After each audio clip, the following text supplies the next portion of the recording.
I'm Dana Denha, and you're watching FYI. In a perfectly fitting way to honor Ann Arbor on its 200th anniversary, the city and the University of Michigan teamed up to repopulate trees at Nichols Arboretum.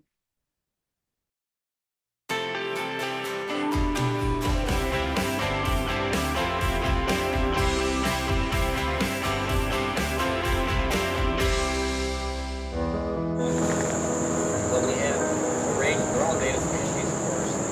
But all the plants in the vicinity. We're celebrating the bicentennial of the city, and we're celebrating sort of a renewal for the Arboretum. President Ono and I commemoratively planted a bicentennial tree, but more importantly, Ann Arbor volunteers and community members came and worked with university staff and volunteers to plant a whole bunch of trees here at the Arbor. We had a severe storm about a year ago this day that knocked down or damaged over 150 large trees in the Arbor, and the planting today was as a renewal of try to replace those lost trees. The tree species we chose in part replaced the species that were lost, but they're all, with few exceptions, native species, and we were all about promoting native plant species. This tree in particular is what we call the commemorative tree. This is a eastern white pine native to Michigan, and they have been an integral part of the Arboretum since it opened in 1910. You know, 2 or 3 weeks. We are blessed as an institution with these glorious gardens and Arboretum. It's a very important. We in Arbor, of course, we value our environment. We value sustainability, and planting a tree is, as you know, the President Ono said, is an expression of hope.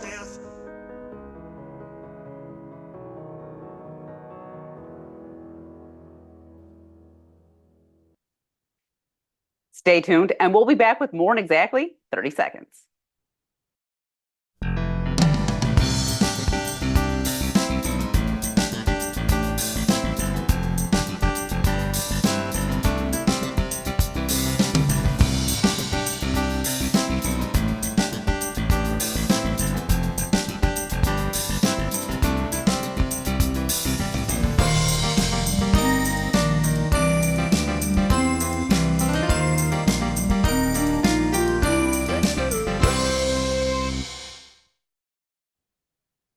The city is home to more than 160 must-see parks with scenic views, places to play, and some top-notch facilities. See all that Hunt Park has during this Park Peek.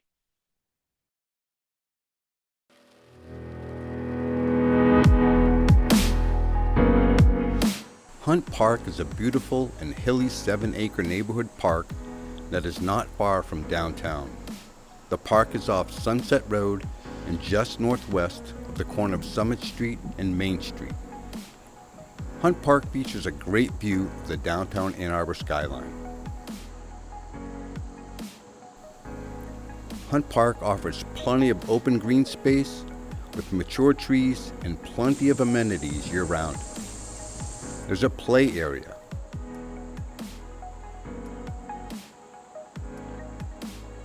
a small softball diamond, a large open field, a small shelter with restrooms and a drinking fountain with space for a couple of tables under an awning.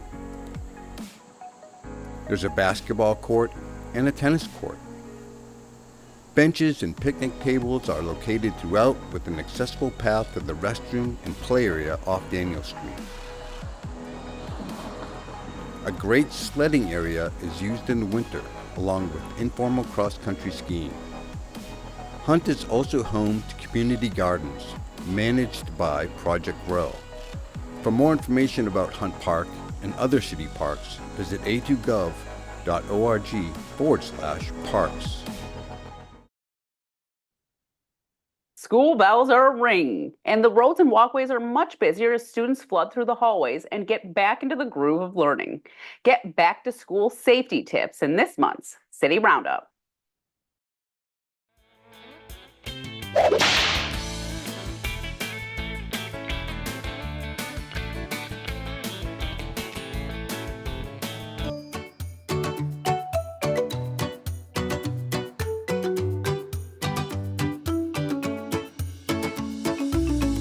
Hi, I'm Sergeant Mark Pulford with the Ann Arbor Police Department. Today we want to share with you 4 safety tips for the upcoming school year.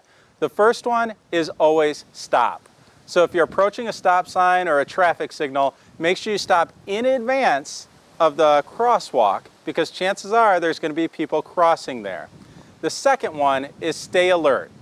Distracted driving kills, and one of the worst ways or worst forms of distracted driving is texting and driving. So put the phone down and keep your eyes on the roadway.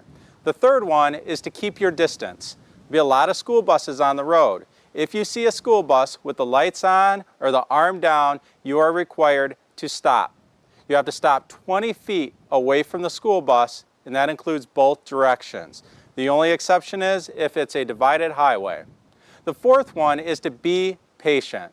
With the new school year, people are rushed, people are getting used to the routines, so we recommend the night before school, set out clothing and lunches, anything that you may need the following day to make your morning a little smoother and the commute a little less stressful. We hope that you have a great school year and be safe. Ann Arbor is known as a travel spot in Michigan, especially for fans of the 2023 national champion Wolverines. But HU is so much more than a locale to watch your favorite football team square off. There are numerous things to see and do in the city, not to mention Big Ten cities throughout the country and even other towns in Michigan like East Lansing. Joining me is Chad Wiebesick, Director of Public Affairs for Destination Ann Arbor, and Lori Lanspeary, Manager of Marketing and Community Engagement with Choose Lansing, here to discuss the cities of the Big Ten passport. Welcome to the show. Thank you, Dana. Thank you for having both of us. Yeah, it sounds like a really interesting program. And, we who live in college towns know that there's always a lot of visitors during the football season. And I also wonder, like, when you are one of those people that travel to different things, to different cities for games, you probably do want to know other things to do in the city because you're not just there for the game, you're there for the weekend. So why don't you talk about a little bit about why this was started and what it's all about? Yeah. Thanks, Dana. You're right. So the cities of the Big Ten passport was created and launched by the destination marketing organizations for each of those communities all across the U.S. as a way to try to get people that are attending these sporting events to get out beyond the stadium and check out the sights and sounds of each of these communities. And so, this is a kind of a great timing for the opportunity since the Big Ten is expanding. This year, we have some of our West Coast colleagues.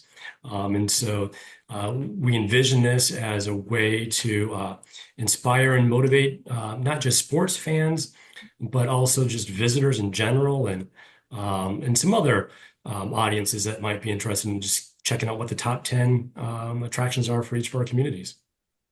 Yeah, I think it's interesting to think about coming off summer too. So like a lot of people travel in the summer and like you mentioned, it's not just for people that are coming for the football games. So like if you're traveling to another city and a lot of times you're like, okay, I want to create an itinerary for my family to have things to do. And it can be hard sometimes if you don't like know where to go or where to look. And like some of these things, like when I was looking at the Ann Arbor one, I'm like, yeah, I do all this stuff. I've done all this stuff, but I live in Ann Arbor and I know. But when you're a visitor, you don't know. Yeah, you're right. You don't know, particularly as we're welcoming these additional colleges here. They might be visiting Ann Arbor or Lansing, for the first time, and so it's a free digital passport. It's mobile friendly, and you can check out these top 10 attractions in each of these communities. And so this is kind of our first launch, and there's potential, in the months or even years ahead to expand upon it and create some opportunities for people to unlock prizes or sweepstakes or things like that. So this is just the start. Lori, you're obviously in East Lansing. What is there a difference between the app? Is it just one app that has everything, that has all the Big Ten teams? It is.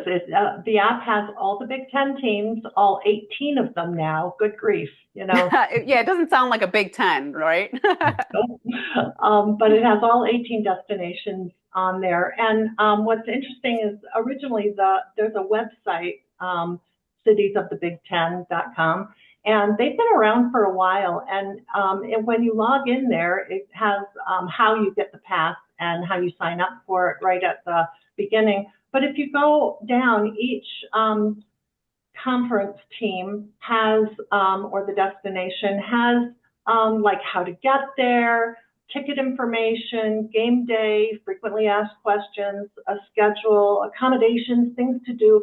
So there's all kinds of information on the website, but that path is really not a nice curated list of 10 things, the top 10 things to do in each community. Yeah, and I know people. I mean, when you live in a football town, you always know people that will like travel to go to any game. Like I'm sure you know Spartan fans that will go to Texas to a game or to California. You're talking about these new teams that are part of the Big Ten. And I think like it would almost be like a goal. Like, okay, I want to visit all the 18 towns and do all these things. Like you could really make it a whole thing to do. You're right, and so that's I think a crucial part of this is just kind of motivating people to try to check into as many of these top 10 places as possible, visit as many of the Big Ten cities as possible, maybe even extend your stay, right? If you're coming in town for an overnight game instead of making it an overnight, make it a weekend stay. So there's also that aspect of just getting people to repeat. Come back a few times and extend their stay. And I just want to go back. I want to circle back to an earlier point. We hope to connect with sports fans, but also prospective students and their families as well, who are visiting each of our communities for campus tours. So that's kind of another target audience for this group, and then also alumni. I went to school at U of M. I was so busy studying, I didn't get a chance to really go out and do as much as I wanted to. But now that I'm no longer in school, I have more free time. And so targeting the alumni associations for each of these groups, that's also another key audience for us. Well, and also, gosh, the town changes so much so quickly. Like if you were a student for 4 years and then you leave for a decade and come back, there's numerous things that have changed and to do and to experience. You're right. And so we kind of use the term top 10 loosely because it's Laura, you mentioned this, it's a curated list, and it's a dynamic mix of a curated list of unique and memorable things, right? And so for our area here in Ann Arbor, we have some of the usual suspects, like we have the Big House tour on there. We have the Zingerman's Deli on there. We have checking out some of the campus attractions like the Log Quad. But then we also have, some unique attractions like Winewood Organics. They're a cannabis dispensary. So they're new, as of the last couple of years. What is one thing that you feel like, Chad, that if you were to have this list, the top 10, what would be one thing that you were like, you should definitely do this? Yeah, that's tough. It's like asking me who my favorite child is. They're all great. But well, certainly the Big House in Zingerman's Deli. They're national, worldwide icons. So definitely that. And then shopping along the main street. That's also another attraction that we have is shopping the Carytown and also the downtown Main Street area, because with all the farm to table and award-winning chefs that we have, and the unique boutiques and retail shops, and the art and culture, and the murals, just that whole experience of the downtown area. So I agree. I mean, I think when you travel, that is one of the most exciting things I like to do, is like actually like going and like feeling what the town feels like, and having these like unique businesses and eateries that you would not experience somewhere else. Yeah. Lori, why don't you tell us a little bit about your list? Like, what are the top 10 things or some of the things on your list? And what is one that you find? And I don't know a lot about East Lansing. I think last time I was there was for a vet visit with my cat. So it's been a while. That's awesome. Well, we represent not only East Lansing, but also Lansing and the surrounding Tri-County area. But I think our top 10 has to include like the state capitol building tours. Um, those are free, and the state capitol is absolutely gorgeous. It's a historic building, restored and just gorgeous. We also have a couple blocks away the Michigan History Museum, and that's 3 floors of Michigan history. Right downtown, also walkable right there is Impression 5 Science Center. We've got Olds Museum, a beautiful car and truck museum of vehicles that are built in Lansing. And then, like places on campus like the Eli and Edith Broad Art Museum. If the weather's nice, we have the MSU Hort Gardens and the 4-H Children's Gardens, and of course, Abrams Planetarium. And the last but not least is the MSU Dairy Store, which you'll find the freshest ice cream and cheese that you've ever tasted. Oh, sounds great. I'm ready for my visit. I'm not going to go to a game though. I'm not a big football person personally, but I would love to visit. Talk about, it's always funny to think about, like, obviously Lori and Chad, you guys know each other and you have a working relationship and a friendly relationship, but then you think about like this rival situation between the two cities. And people we're rivals. Ann Arbor is rivals with Lansing or with Ohio State, but it really is about so much more than a rivalry. I mean, really, like it's about a camaraderie in this situation. Talk about getting past that rivalry and really just enjoying these towns that we know that people are visiting. Yeah, as much as we're rivals on the field, there's in our destination marketing industries, there's far more collaboration than there is competition. And it's similar to like Coca-Cola versus Pepsi. In our industry, there's no trade secrets, and so we're not duking it out and combating like we're, Pepsi versus Coca-Cola. We might on the field, but not with tourism marketing. And so, each of the big cities, they have their own unique culture and history. And so we're really collaborating to try to showcase the unique attractions for, each of these, 18 communities here. So, I don't know, Lori, what else would you add to that? Because there is a lot of collaboration here. There is. And I'm going to say if I'm going to go to the Big House this year for the MSU U of M game, I might want to hit up that Ann Arbor distillery that is on the list because I have not been there. And, there's always, I don't know, as much as your rivals, there's always something great to do in another town. So, yeah, I'm all about it. Yeah, and by us working together, we're at the end of the day increasing visitation to Pure Michigan. And so, Lori's organization and our organization, we are in alignment in terms of supporting and helping to promote the great state of Pure Michigan here. Yeah, and going back to like mentioning marijuana dispensaries and stuff, I actually think that's like a great thing to have on the list because some people are coming from states that don't have legalized marijuana so that they can actually try out different things that they can't try out in their own home state. Yeah, yeah, it's unique, though there are some concerns because you can't take it across state lines. No, they can enjoy not, it here. Yeah. Exactly. So it is unique here, in Michigan because it is legal. It's not legal in other states. So that is unique. Yeah, and I think that's like a good thing to point out that there are like each state has their own sort of things that are really kind of cool that you can check out and stuff. And you did mention that there's new Big Ten football teams. Can you talk about those teams? Because they're far away, but we all know that people are willing to go far to watch their teams.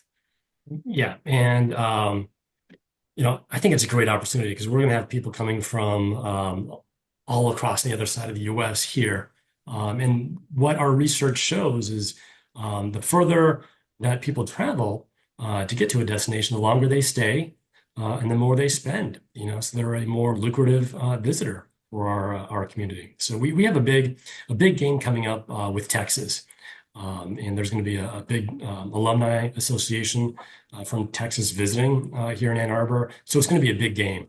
And we're expecting just a lot of visitors and a lot of positive impact to the local economy because of their time and money here. Yeah, I didn't even realize the expansion until recently that I got a message saying expect it to be busier in Ann Arbor this football season because we're going to have new Yeah. fans here. And Yeah. that's really exciting for the city, for local business. What about you, Lori? Are you how does it feel to have this expansion and having new visitors to Lansing? I am a bit of a football fan, and I was kind of like, oh, Maryland joined and Nebraska. You were like, wait, what about the Big Ten? But then now when they've got Washington and Oregon, and we've got two schools right there in California, those are people that may not have thought of coming to Michigan for a visit. So I'm really thrilled to welcome them to the community. Yeah, and that's a great thing to think about too, because like when you are traveling for situations like this, your child starting at school, or you're a football fan, or you go to places that you wouldn't necessarily be on your travel bucket list, and you get to find out that maybe Michigan is a great place to visit, and maybe you love it here, and maybe you just keep coming back then, and you never would have known had it not been for like these niche things. Yeah, exactly. And so this City of the Big Ten passport might be just the thing that exposes somebody to a new experience or a hidden gem during a sports game, but they might want to come back, year round, even outside of a sporting event. When you download the app, obviously you can look at the website too and get more information. But when you download the app, is it interactive or is it just like a list of things? Is there a check? You can check things off as you go. How does it work? Yeah. So there's this interactive element. So it uses your phone's GPS coordinates, so it'll kind of map out, where you are in proximity to a location. You can check in, and there's some future enhancements that could be possible. Like, when you check in, you could unlock points. And then when you accumulate a certain number of points, you can win a prize or something along those lines.